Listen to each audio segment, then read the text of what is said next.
ಕನ್ನಡದ ಖ್ಯಾತ ಚಿತ್ರನಟಿ ಹಲವಾರು ಭಾಷೆಗಳಲ್ಲಿ ತಮಿಳು, ತೆಲುಗು, ಇಲ್ಲಿ ಬೇರೆ ಬೇರೆ ಭಾಷೆಗಳನ್ನು ಕೂಡ ಡಾಕ್ಟರ್ ರಾಜ್ಕುಮಾರ್ ಅಂತ ಹಿಡಿದು MGR ಇಂದ ಹಿಡಿದು NTR ನೇರು ನಟರ ಜೊತೆ ಕಲಾವಿದೆಯಾಗಿ ಹೀರೋಯಿನ್ ಆಗಿ ದೇಶಕ್ಕೆ ಮತ್ತು ರಾಜ್ಯದ ಒಂದು ಸಾಂಸ್ಕೃತಿಕ ರಂಗದಲ್ಲಿ ಚಿತ್ರರಂಗದಲ್ಲಿ ಭಾಳ ಹೆಸರು ಮಾಡಿದಂಥದ್ದು ಬಿ ಸರೋಜಾದೇವಿ ಅವರು. ಅವ್ರಿಗೆ ಹಲವಾರು ರಾಷ್ಟ್ರೀಯ ಪ್ರಶಸ್ತಿಗಳು, ರಾಜ್ಯ ಪ್ರಶಸ್ತಿಗಳು ಸಿಕ್ಕಿದೆ. ನನಗೂ ಪುಣ್ಯ ಅಂತ ಹೇಳಿದ್ರೆ ನಾನು ಕೂಡ ಅವ್ರಿಗೆ ಜೀವಮಾನದ ಪ್ರಶಸ್ತಿಯನ್ನು ಕೊಡೋ ಸಂದರ್ಭದಲ್ಲಿ ನಾನೇ ಅವ್ರಿಗೆ ಜೀವಮಾನ ಪ್ರಶಸ್ತಿಯನ್ನು ಕೊಟ್ಟಿದ್ದೆ. ಆ ಸಂದರ್ಭದಲ್ಲಿ ಆ ನೆನಪು ಕೂಡ ನನಗೆ ಗೊತ್ತಿದೆ. ನಾನು ಹಲವಾರು ಒಂದಲ್ಲ 16 ಬಾರಿ ಭೇಟಿ ಮಾಡಿದ್ದೀನಿ. ಭೇಟಿ ಮಾಡಿದಾಗ ಭಾಳ ಆತ್ಮೀಯತೆಯಿಂದ ಮಗನ ರೀತಿ ನನ್ನನ್ನು ಮಾತಾಡಿಸಿದ್ದಾರೆ. ನಮ್ಮ ಕೊಡಿಗೆಹಳ್ಳಿ, ನಮ್ಮ ಊರಿನ ಪಕ್ಕ ಇರೋ ಕೊಡಿಗೆಹಳ್ಳಿಯಲ್ಲಿ ಅವರ ಮದುವೆ ಆಗಿರುವಂಥದ್ದು ವರ್ಷ ಅಂತೇಳಿ ಅವರು ಕೂಡ ಇವರೆಲ್ಲ ಕೂಡ ನಮ್ಮ ದೂರದ ಸಂಬಂಧಿಗಳು ಕೂಡ ಅವರು, ನಮ್ಮ ಸಂಬಂಧಿಗಳು ಕೂಡ ಅವರು. ಅದೇ ವಿಷಯವಾಗಿ ಹಾಸ್ಯವನ್ನು ಮಾಡ್ತಾಯಿದ್ರು ಈ ಸರೋಜಾದೇವಿಯವ್ರನ್ನ ಭೇಟಿ ಮಾಡುವಂಥ ಸಂದರ್ಭದಲ್ಲಿ.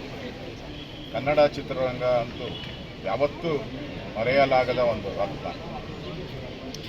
ಆ ರೀತಿಯಾದಂಥ ಪಾತ್ರಗಳನ್ನು ಮಾಡೋ ಮುಖಾಂತರ ಕನ್ನಡ ಚಿತ್ರರಂಗಕ್ಕೆ ಅವತ್ತೆಲ್ಲ ಪರಭಾಷೆ ಕಲಾವಿದರಿಗೆ ಹೆಚ್ಚು ಅವಕಾಶ ಇದ್ದಿದ್ದು. ಎಲ್ಲ ತಮಿಳ್ನಾಡಿಗೆ ಹೋಗ್ಬೇಕಾಯ್ತು, ಚೆನ್ನೈಗೆ ಹೋಗ್ಬೇಕಾಯ್ತು. ಅಂಥ ಕಾಲದಲ್ಲಿ ಒಬ್ಬ ಕನ್ನಡದ ನಟಿ, ಪ್ಯೂರ್ ಕನ್ನಡದ ನಟಿ, ಬೇರೆ ಚಿತ್ರರಂಗದ ಬೇರೆ ಪರಭಾಷೆಗಳಲ್ಲೂ ಕೂಡ ಹೋಗಿ ಹಿರಿಮೆಯನ್ನು ಅಲ್ಲೂ ನಂಬರ್ 1 ರೀತಿಯಾಗಿ ಹಿರಿಮೆಯನ್ನು ಸಾಧಿಸಿದಂಥ ಚಿತ್ರನಟಿ, ಕನ್ನಡ ಸೇವೆಯನ್ನು ಮಾಡಿದಂಥ ಕನ್ನಡತಿ ಇವತ್ತು ನಮ್ಮ ಮಧ್ಯೆ ಇಲ್ಲ ಅನ್ನೋ ನೋವು ನಮ್ಮನ್ನೆಲ್ಲ ಕಾಡ್ತಾ ಇದೆ.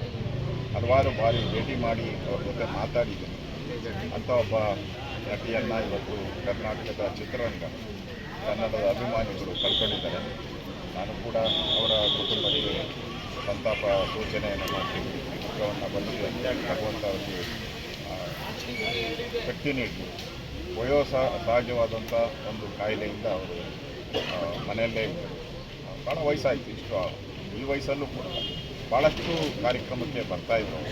ಈಗ ಕಳೆದ ಒಂದು ವರ್ಷದಿಂದ ಅವರು ಎಲ್ಲೂ ಕಾಣ್ತಾ ಇರಲಿಲ್ಲ. ಸಹಜವಾದಂಥ ಒಂದು ಕಾಯಿಲೆಯಿಂದ ಅವರು ತೀರ್ಕೊಂಡಿದ್ದಾರೆ. ಅವರ ಆತ್ಮಕ್ಕೆ ಶಾಂತಿ ಸಿಗಲಿ ಭಗವಂತನಲ್ಲಿ ಪ್ರಾರ್ಥನೆ.